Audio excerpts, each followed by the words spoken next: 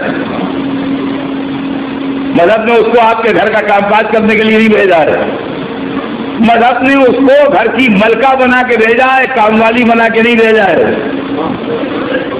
ہو سکتا ہے کہ آج کی مجلس کے بعد کچھ لوگ مجھ سے ناراض ہو جائیں، لیکن جو اسلام ہے وہ اپنی جگہ ہے، جو سوسائٹی ہے وہ اپنی جگہ ہے۔ دیکھیے میوچل انڈرسٹینڈنگ سے کسی کا کام کوئی کر دے، اس کا کوئی پابندی نہیں ہے، میں آپ کے 10 کام کر دوں، آپ میرے 50 کام کر دیجئے اپنی خوشی سے، قانوناً شرعاً اخلاقاً کوئی پابندی نہیں ہے، لیکن آپ آرڈر دے کے مجھ سے کام نہیں لے سکتے، میں آپ کا غلام نہیں ہوں، آپ کا نوکر نہیں ہوں۔ اللہ نے نکاح کے 2 بول کے ذریعے جو بیوی آپ کو دلوائی ہے، آپ اس سے کھانا نہیں پکوا سکتے، اب باہمی انڈرسٹینڈنگ ہے وہ آپ کا کھانا پکا دے تو پکا دے، آپ زور نہیں دے سکتے کہ نہیں پکاؤ اس لیے کہ تم بیوی ہو، اس لیے کہ اسلام نے پکا پکایا کھانا اس کے لیے بنوایا ہے، آپ خود پکائیے خود رکھیے، سلا سلایا کپڑا، یہ نہیں کہ سیو کپڑا ہو پہنو، اور کیا آپ نے؟ ہاں آپس کے تعلقات اگر اچھے ہیں کوئی بات نہیں ہے، اور کھانے کپڑے کا بھی سن لیجئے اسٹینڈرڈ، شادی کے بعد باپ کے گھر میں جو اسٹینڈرڈ ہے اس اسٹینڈرڈ کا کھانا ہو، باپ کے گھر میں جو اسٹینڈرڈ ہے اس اسٹینڈرڈ کا کپڑا ہو، تاکہ لوگ دولت کی لالچ میں شادی نہ کر لیں۔ اب سنیے، یہ دوسرے گھر میں آئی بیوی بن کے تو اسلام نے اس کو اتنے پروٹیکشن دیے ہیں جس کا جواب نہیں ہے، اگر میں سب پڑھ دوں تو ہائے ہائے ہو جائے شہر میں، کل سے لوگ مجلس میں آنا چھوڑ دیں۔ اب یہ دوسرا گھر جس میں آئی ہے زوجہ بن کے، اسی گھر میں یہ اپنے کلائمیکس کو پہنچتی ہے، اس کی زندگی نقطہ عروج کو چھوتی ہے، کب؟ جب یہ ماں بن جاتی ہے۔ عورت جب ماں بن جائے، سنیں اور وہ بیٹے سنیں جن کی مائیں زندہ ہیں ابھی، عورت جب ماں بن جاتی ہے تو مظہر صفات پروردگار بن جاتی ہے، یعنی اللہ کی ذات کی جھلکیاں اس میں دکھائی دینے لگتی ہیں۔ خالق وہ ہے، وسیلہ خلقت یہ ہے، رازق وہ ہے، وسیلہ رزق یہ ہے، رحیم و کریم وہ ہے، مظہر رحم و کرم یہ ہے، رب وہ ہے، پالنے والی یہ ہے، متکلم وہ ہے، ایک سننا سکھانے والی یہ ہے۔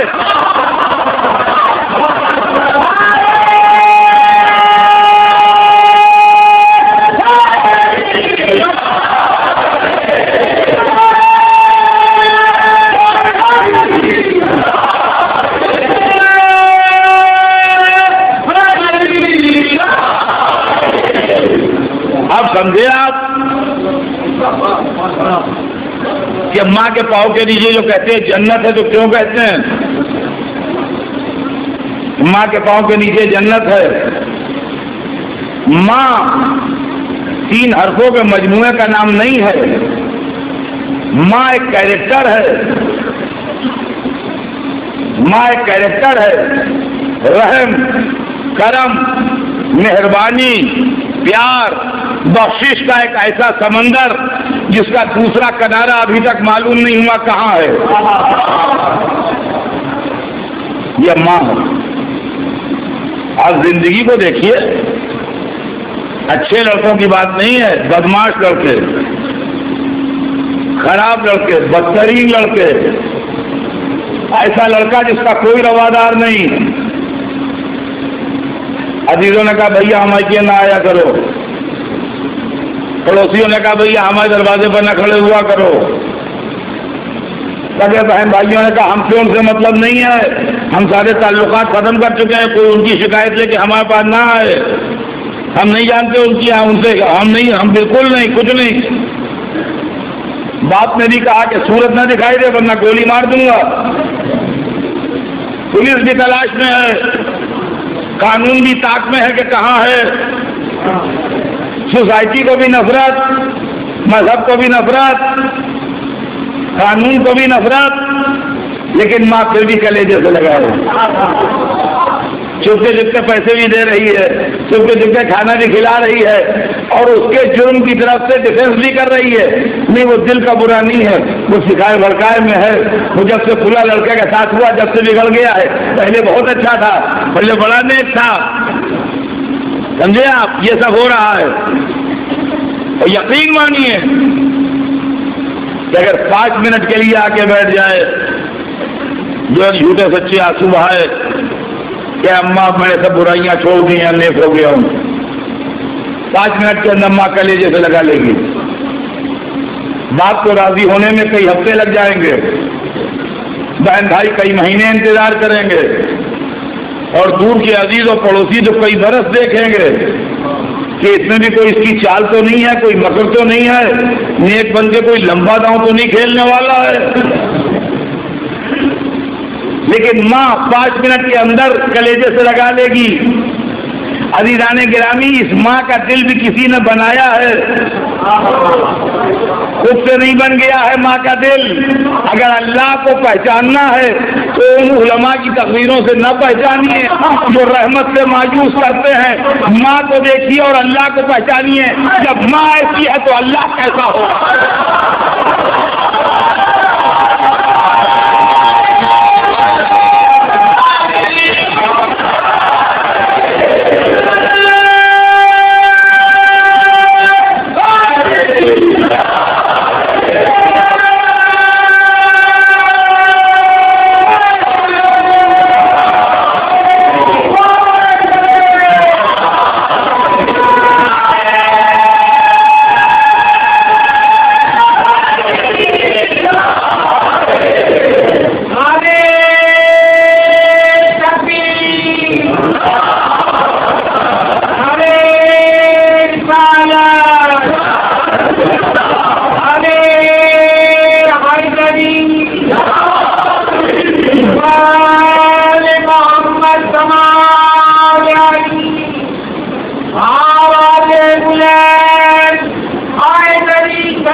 عزیزان گرامی، یہ لوگ کہتے ہیں عورت تو محکوم ہے، مرد کی تابع دار ہے۔ آپ نے اسلام کی اسٹڈی نہیں کی ہے، پتہ نہیں کہا کہ عورت آپ نے دیکھی ہے؟ قرآن و حدیث کے سائے میں جو عورت ہے وہ دیکھیے آپ، سوسائٹی کے قیدی جو عورت ہے اس کو نہ دیکھیے، افغانستان کے ٹرائبل نظام میں جو جکڑی ہوئی عورتیں ہیں ان کو نہ دیکھیے، شہنشاہوں کے محل میں جو قیدی عورتیں ہیں ان کو نہ دیکھیے۔ آپ اسلام کی آزاد عورت کو دیکھیے تو سمجھ میں آئے گا۔ اس کی زندگی شروع ہوتی ہے بیٹی کی حیثیت سے، سطح پہ آتی ہے زوجہ کی حیثیت سے، کلائمیکس کو پہنچتی ہے ماں کی حیثیت سے۔ اس کی زندگی کے 3 دور ہیں، یہ بیٹی ہے، یہ بیوی ہے، یہ ماں ہے۔ اور اس کا امپرومنٹ دیکھیے گا، جب بیٹی ہے تو باپ کی محکوم ہے، جب بیوی ہے تو شوہر کی برابر کی شریک ہے، جب ماں ہے تو بیٹے پر حاکم ہے۔ تو عورت مرد کی محکوم بھی ہے، عورت مرد کی حاکم بھی ہے، دونوں حیثیتیں ہیں۔ اب سوسائٹی نے عورت کو بوجھل بنایا ہے، شادی میں خرچہ کر کے، ذمہ داریاں ڈال کے، تعلیم نہ دے کے، شک شبہ پیدا کر کے، تو اس کا ذمہ دار اسلام نہیں ہے، اس کی ذمہ دار سوسائٹی ہے، اس کا ذمہ دار سماج ہے، اس کے ذمہ دار بادشاہتے ہیں۔ اس کی ذمہ دار شہنشاہیتیں ہیں، ورنہ عورت کی زندگی میں 3 حصے ہیں اور عورت زندگی کو کنٹرول کرتی ہے، کبھی ماں بن کے، کبھی بیوی بن کے، کبھی بیٹی بن کے۔ یہ عورت کے 3 روپ ہیں جو زندگی کو کنٹرول کرتی ہے، ماں، بیوی، بیٹی۔ عورت کی زندگی شروع ہوتی ہے کہاں سے؟ بیٹی، بیوی، پھر ماں۔ مرد اپوزٹ سیکس ہے۔ اپوزٹ سیکس کا کیا مطلب؟ اپوزٹ کسے کہتے ہیں؟ ایک ایسٹ سے ویسٹ آ رہی ہے گاڑی، ایک ویسٹ سے ایسٹ جا رہی ہے، اپوزٹ ڈائریکشن ہوا یا نہیں ہوا؟ اپوزٹ ڈائریکشن ہوا یا نہیں ہوا؟ کلیان سے جو گاڑی بمبئی آ رہی ہے تو کلیان سے نکل کے جو پہلا اسٹیشن پڑے گا، جو گاڑی بمبئی سے کلیان جا رہی ہے تو ادھر سے آخری اسٹیشن پڑے گا ادھر، ہے نا؟ Opposite direction. تو عورت کی زندگی کیسے شروع ہوتی ہے؟ بیٹی، بیوی، ماں۔ مرد اپوزٹ ڈائریکشن ہے، ہم ادھر سے چلے تو ہمیں سب سے پہلے ماں ملتی ہے، پھر بیوی ملتی ہے، پھر بیٹی ملتی ہے۔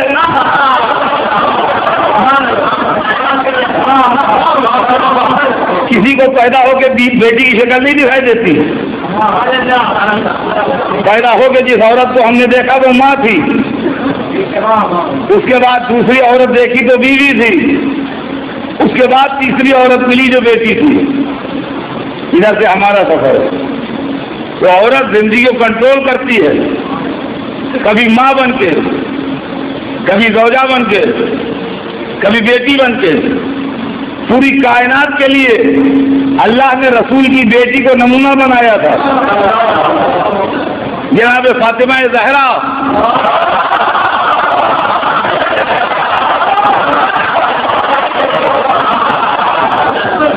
ساری دنیا کی عورتوں کے لیے نمونہ تھی۔ اللہ نے ایک دن ان کی تینوں حیثیتیں نکھار کے واضح کر دی، چادر تسیر میں بلا کے۔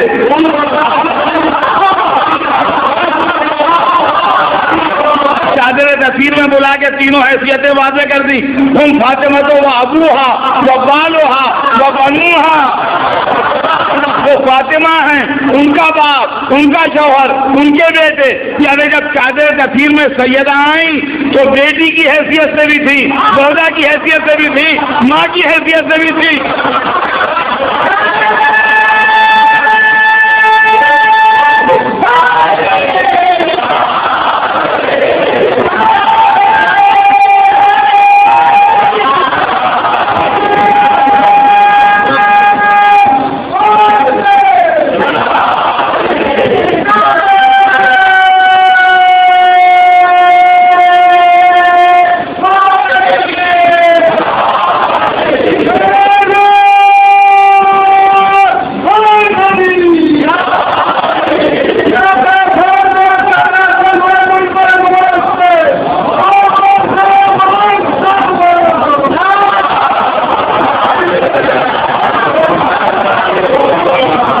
یعنی اگر آپ کو بیٹی کی حیثیت سے دیکھنا ہے تو بیٹی کا بہترین نمونہ فاطمہ زہرا، اگر آپ کو زوجہ کی حیثیت سے دیکھنا ہے تو زوجہ کا بہترین نمونہ فاطمہ زہرا، اگر ماں کی حیثیت سے دیکھنا ہے تو ماں کا بہترین نمونہ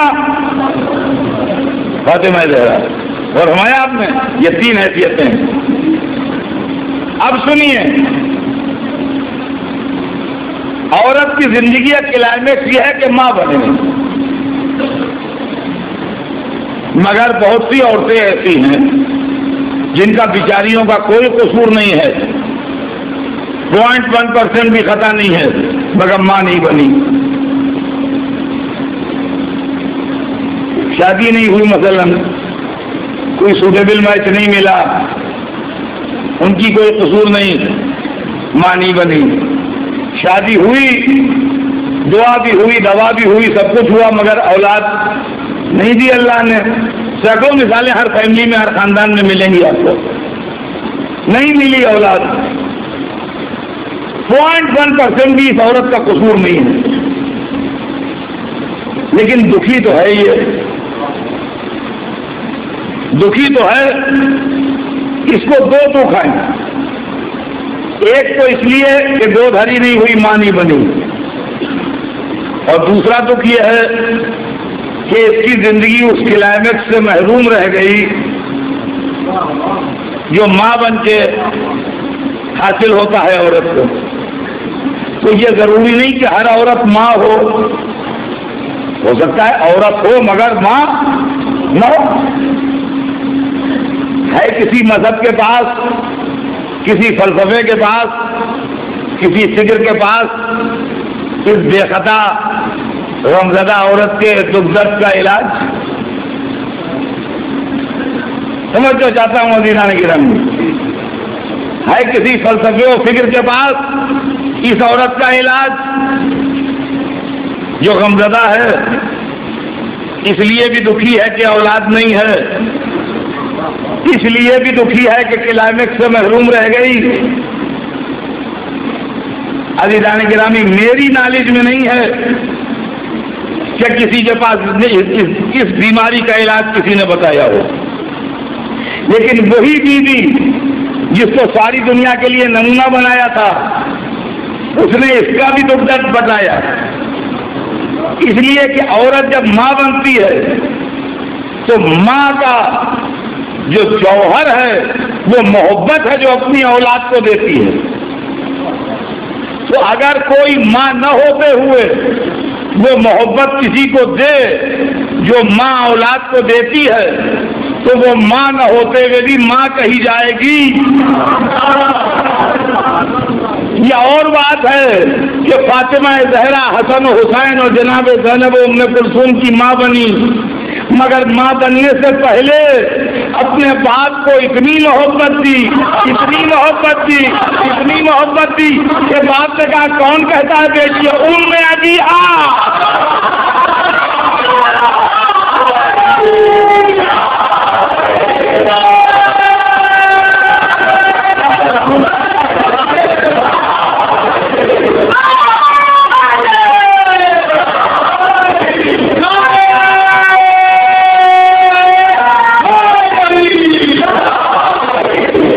یہ جو اپنے باپ کی ماں ہے،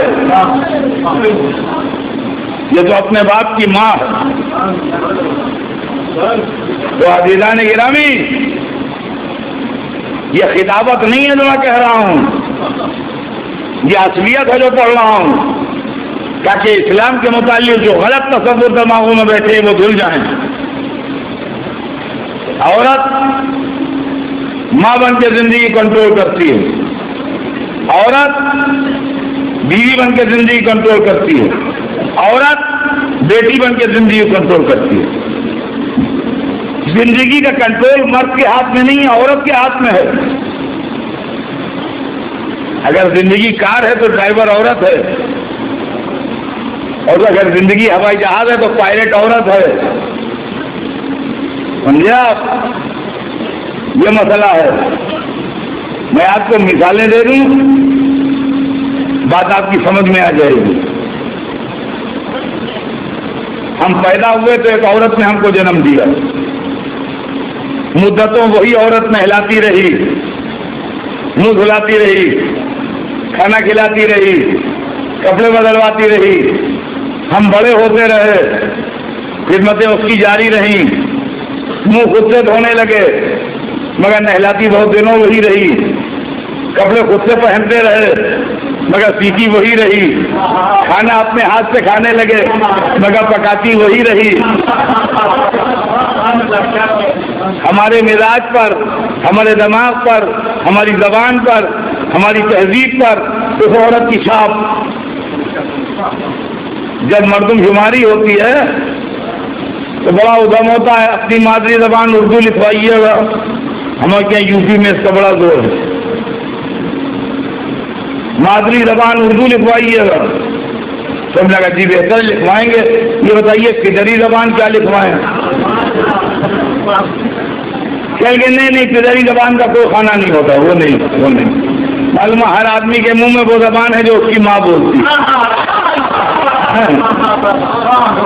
اب جناب 20 برس 25 برس 26 برس 28 برس 30 برس اس عورت نے خدمت کی. خوب خدمت کی. اب یہ تھک گئی, کہاں تک خدمت کرے؟ اب اس میں دم نہیں ہے, اب اس کی آنکھوں میں روشنی نہیں ہے کہ جلدی سے ہمیں شیروانی کا بٹن ٹاک دو. اب اس کے پاس اتنی طاقت نہیں ہے کہ سویرے ہم کو 4 بجے ناشتہ تیار کر کے دے دے, 5 بجے ہماری ٹرین.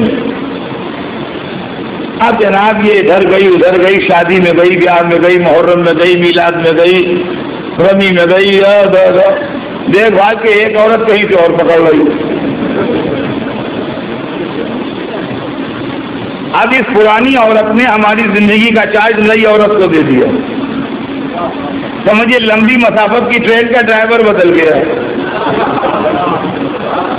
بامبے سے کلکتے جا رہی ہے ٹرین, ناگپور میں ڈرائیور بدل گیا. اب دوسری عورت آ گئی. اب یہ پہلی والی ریٹائر ہو گئی, اب دوسری عورت لے کے چل رہی ہے. اب اگر یہ خیال کرنے والی ہے, ملنسار ہے, تو دور دور کے عزیزوں سے, رشتے داروں سے, دوستوں سے تعلقات ٹھیک ہو جائیں گے. اور اگر نٹکھٹ ہے, ملنا جلنا پسند نہیں کرتی ہے, تو پڑوس میں سگے بھائی بہن رہیں گے, مہینوں جانے کا موقع نہیں ملے گا. جب ملاقات ہوگی وہ جی کیا بتائیں, وہ کیا بتائیں, موقع نہیں ملتا, وہ کیا بتائیں, وہ کیا بتائیں, کیے جائیے گا, بتا کچھ نہ پائیے گا. سمجھے آپ؟ تو یہ ہے معاملہ. اب یہ ایماندار کو بے ایمان بنا دے, بے ایمان کو ایماندار بنا دے, اچھے کو برا کر دے, برے کو اچھا کر دے, جو چاہے کرے. 30-40 برس جو ہنگامہ خیز زندگی دی, پوری جوانی کس نے ساتھ دیا. اب یہ بھی تھک گئی,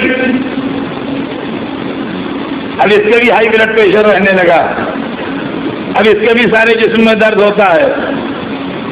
اب یہ آپ کے 10 دوستوں کے لیے گھنٹہ بھر میں کھانا نہیں تیار کر سکتی. اب یہ آپ کی دیکھ ریکھ اس طرح نہیں کر سکتی. ابھی 30 برس سے 35 برس سے 40 برس سے خدمت کر رہی ہے, کتنی خدمت کی جو, اور آپ بھی تو 70s میں ہیں, آپ کہاں 25 برس کے ہیں. اب ایک دن کہا کہ بھائی آج ہم کھانا نہیں کھائیں گے. اب وہ لیٹی ہوئی ہے اوڑھے ہوئے چادر, وہ آپ کھائیے نہ کھائیے اسے بحث نہیں, بہت پکا چکی, بہت کھلا چکی. کیا کیوں نہیں کھائیں گے؟ کدات میں بہت درد ہے, آج کھانا نہیں کھاتے. اب جناب اسی گھر کے کسی کمرے سے, کسی دالان سے, کسی برانڈے سے ایک تیسری عورت کی آواز آتی ہے, اب آپ بھوکے نہ سوئیے, ہم آپ کے لیے بالکل پتلی کھچڑی پکا دیں گے, آپ کھا لیجیے, سبزے سے کھا لیجیے گا, دانت کی ضرورت نہیں پڑے گی. یہ تیسری عورت ہے. اب اگر یہ خیال کرنے والی ہے تو بڑھاپا خیریت سے گزرے گا, ورنہ آخر وقت میں بربادیاں ہیں. اب زندگی میں کوئی چوتھی عورت نہیں آئے گی, محوریں آ کے لے جائیں گی, چلے جائیں گے. اب زندگی میں کسی چوتھی عورت کی امید نہ کیجیے. تو عورت ماں ہے, عورت بیوی ہے, عورت بیٹی. موضوع آج ناتمام رہ جائے گا, کل بڑھے گا آگے, لیکن جلدی جلدی سن لیجیے, اس لیے ٹائم ہم سے تیز جا رہا ہے. دلیلیں آج سنا دوں, باقی کل سناؤں گا. کہ عورت, مگر میری دلیلوں کا زور دیکھیے گا آپ, کتنی مضبوط دلیلیں لایا ہوں آپ کے لیے. عورت ماں بن کے اثر انداز ہوتی ہے. دلیل سنیں گے آپ. دلیل یہ ہے کہ انتہا یہ ہے کہ جس بیٹے کا باپ شیر خدا حیدر کرار علی اور مرتضیٰ ہو,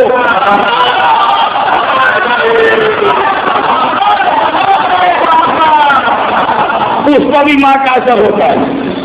اور اگر میں غلط کہہ رہا ہوں تو علی نے اپنے بھائی حضرت عقیل سے کیوں کہا تھا بہادر گھرانہ بتائیے جہاں میں شادی کرتا ہوں. کیا بیٹے کو بہادر بنانے کے لیے خون شیر خدا کی گرمی کچھ کم تھی جو شیر مادر کی تاثیر بھی طلب کی گئی؟ اور مولا علی نے جو فرمایا تھا 34 برس کے بعد اس کی دلیل ہم نے آنکھوں سے دیکھی کہ اگر لاکھوں کے نرغے سے خوراک چھیننا باپ کے خون کی تاثیر تھی تو 34 برس کے جوان کا پیاسا نکل آنا ماں کی تربیت کیا تھا.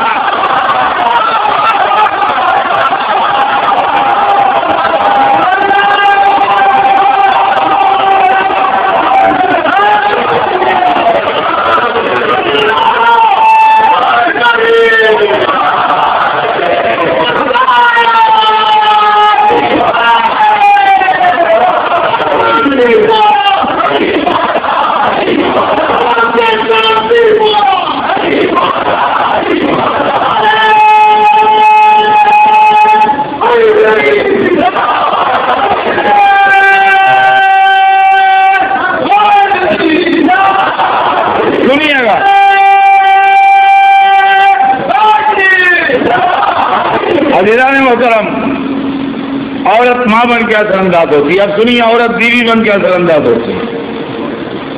یہ بھی آپ کا سنا ہوا واقعہ ہے. حضرت زہیر قائن جو انصار امام میں ہیں اور بڑا مرتبہ ہے، حضرت کے کربلا پہنچنے سے کچھ دن پہلے تک جب حضرت کا قافلہ راستے میں تھا یہ دوسری پارٹی میں تھے. یہ حر کی طرح تھے اپوزیشن کیمپ میں. قافلہ ساتھ چل رہا تھا مگر چونکہ اپوزیشن میں تھے لہذا نہ امام کے خیمے کے پاس خیمہ لگاتے تھے نہ امام کے ساتھ نماز پڑھتے تھے. ایک منزل پر کسی کو بھیج کے یا بروایت جناب علی اکبر کو بھیج کے انہیں بلایا تو بیٹھے کھانا کھا رہے تھے جب پیغام آیا. جانے میں ہچکچا رہے تھے. بیوی نے کہا بڑے شرم کی بات ہے، بڑے شرم کی بات ہے کہ جس کی کلمہ پڑھتے ہو جس کا اس کا نواسا بلا رہا ہے، جس کی امت میں ہو تو اس کا نواسا بلا رہا ہے اور تم سوچ رہے ہو جاؤں کہ نہ جاؤں. ارے جاؤ دیکھو کیا فرماتے ہیں. بیوی کے بھیجے پائے روایت میں جب حاضر ہوئے تو امام ہاتھ پکڑ کے خیمے کے پیچھے لے گئے. 2 منٹ کچھ بات کی. وہاں سے پلٹے تو معلوم ہوا جیسے امام نے آدمی بدل دیا. اب وہ ظاہر ہی نہیں تھے، دوسرے ظاہر تھے. اب آپ بتائیے ظلمت سے نور میں لانے والی، دوزخ سے جنت میں پہنچانے والی، حسینی کو یزیدی کو حسینی بنا دینے والی بیوی ہے. اب اس سے بڑھ کے آپ بیوی کا کیا اثر چاہتے ہیں؟ آئیے تیسری دلیل سنیے. اور اس سے بڑھ کے نہ دلیل ہے نہ اس سے بڑھ کے لوگ ہیں میرے پاس. عورت بیٹی بن کے اثر انداز ہوتی ہے. سرکار دو عالم فرماتے ہیں کہ جب میں غمزدہ امت کا ستایا گھر میں آتا تھا تو فاطمہ کا چہرہ دیکھ کے جوش تبلیغ پیدا ہوتا تھا. میں کہوں گا یا رسول اللہ بیٹی کے چہرے سے جوش تبلیغ کا کیا رشتہ؟ ممکن ہے جواب دے تجھے کیا خبر؟ فاطمہ کے معصوم چہرے میں چھپی ہوئی نسل امامت زبان حال سے کہتی تھی بابا دین پہنچا دیجئے، بچانا میرا ذمہ ہے.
عزیزان گرامی یہ ہے عورت کا کردار. لیکن یہ 3 ڈائریکٹ رول ہیں اس کے زندگی میں. وہ بیٹی ہے، وہ بیوی ہے، وہ ماں ہے۔ ایک رول اور بھی ہے مگر وہ ہیلپر کا ہے، مگر وہ بھی بڑا امپورٹنٹ رول ہے، اور وہ ہے بہن۔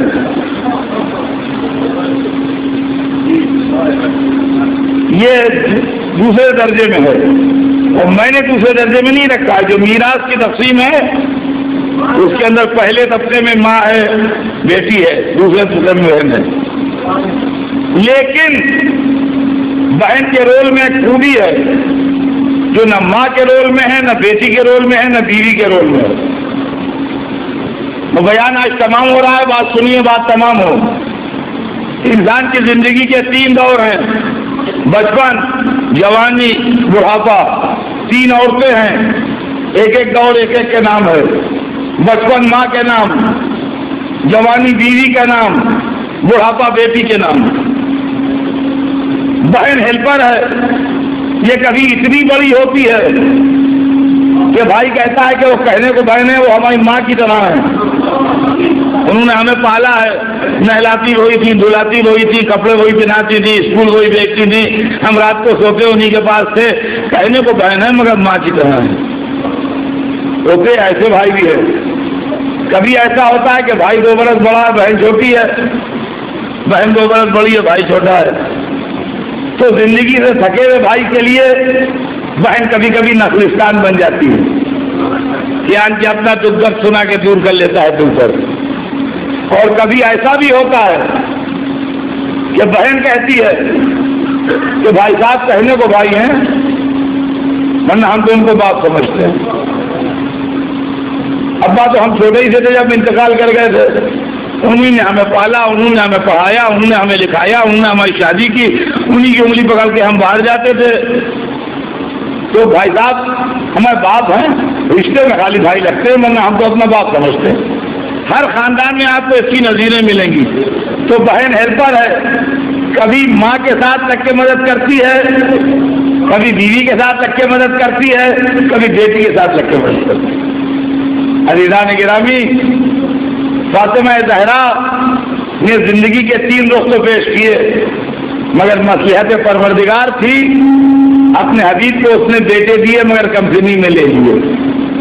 فاطمہ کی زندگی کے اس رخ کی تکمیل فاطمہ کی بیٹی تھی کہ اگر بہن کی حیثیت سے دیکھنا ہے تو زینب کبریٰ کو دیکھنا۔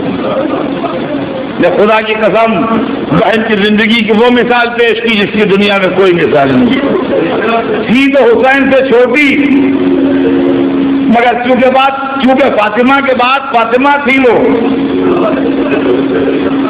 لہذا بھائی کو اس طرح چاہا جیسے ماں چاہتی۔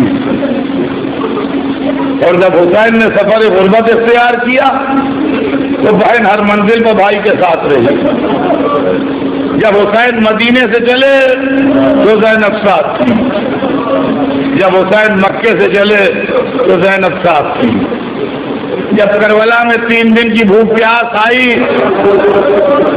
تو اگر مردوں کو حسین نے سنبھالا تو عورتوں کو زینب نے سنبھالا۔ اور جب حسین کا مصیبتوں کے پہاڑ ٹوٹے تو علی اکبر کی لاش لانے میں زینب شریک ہو گئی۔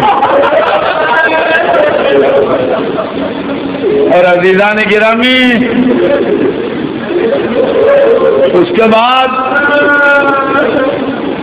جب حسین خیمے سے چلے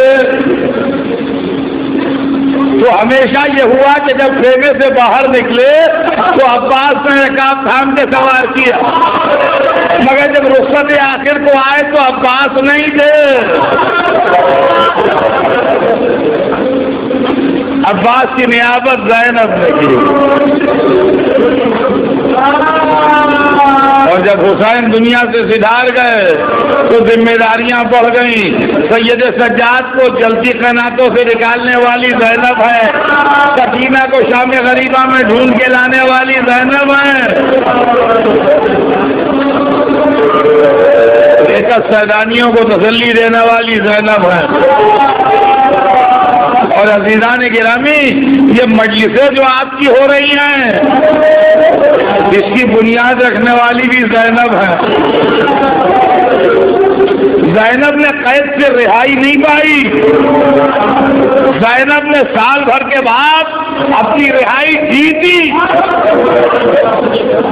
بھلا یزید اور رہا کرے گا؟ استغفر اللہ. سکینہ کی طرح ساری سیدانیاں گھٹ کے مر جاتی. یزید رہا نہ کرتا. سمجھ گیا کہ کھانے کی دیواریں صدر زینب توڑ دے گا. یہ میں عقیدت میں نہیں پڑھ رہا ہوں. دلیل سنیے. زینب اگر رہا ہوئی ہوتی تو جو کوئی کسی قید سے رہا ہوتا ہے ظالم کی قید سے، تو اس کی سائیکالوجی ہوتی ہے کہ جتنا جلدی ہو چلا جائے، جتنا جلدی ہو یہاں سے چلا جائے. اگر زینب رہا ہوئی ہوتی اور سید سجاد پوچھنے آئے تھے بولی اماں کیا کہتی ہیں، تو فرماتی بیٹا جلدی ناقے بلاؤ، وہ جتنا جلدی ہو سکے نکل چلو یہاں سے، 2-3 منزلوں چلے چلو، اس کے بعد ٹھہریں گے، ابھی نہیں. لیکن یہ قیدی ہوتے ہیں، جو فاتح ہوتا ہے وہ رکتا، اپنا انتظام مضبوط کرتا ہے، اس کے بعد جاتا ہے. زینب فاتح شام تھی، کہا بیٹا میں یہاں رہوں گی نہیں مگر ابھی جاؤں گی نہیں، میں ابھی اپنے بھائی پر روئی نہیں ہوں.